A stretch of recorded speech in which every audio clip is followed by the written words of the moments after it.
Hello అందరికీ, అందరూ ఎలా ఉన్నారు? నేనైతే టమాటో పచ్చడి అయితే చేస్తున్నాను. దీన్ని ఉడకబెట్టకుండా డైరెక్ట్‌గా అయితే చేస్తున్నాను. ఇదైతే 10-15 డేస్ వరకు అయితే స్టోర్ చేసుకోవచ్చు.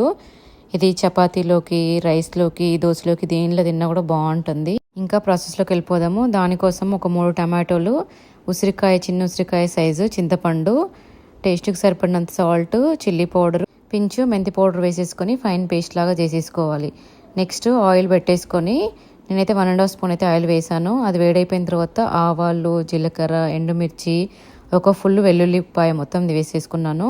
వెల్లుల్లి కొంచెం ఫ్రై అయిపోయిన తర్వాత స్ప్రింగ్ ఆనియన్స్, కోరియండర్, మెంతి ఆకులు, అలాగే కర్రీ లీవ్స్ వేసుకుని అవి కొంచెం ఫ్రై అయిపోయిన తర్వాత పసుపు వేసేసుకొని మిక్స్ చేసుకున్నాక ఇందాక ప్రిపేర్ చేసుకున్న పేస్ట్ని కూడా ఇందులో వేసేసుకొని మిక్స్ చేసేసుకొని లో ఫ్లేమ్లో పెట్టేసుకొని కుక్ చేసుకోవాలి. మొత్తం వాటర్ ఏమీ లేకుండా చట్నీ మొత్తం దగ్గరికి వచ్చేంత వరకు అయితే కుక్ చేసుకొని స్టవ్ ఆఫ్ చేసుకుంటే టమాటా పచ్చడి అయితే రెడీ అయిపోతుంది.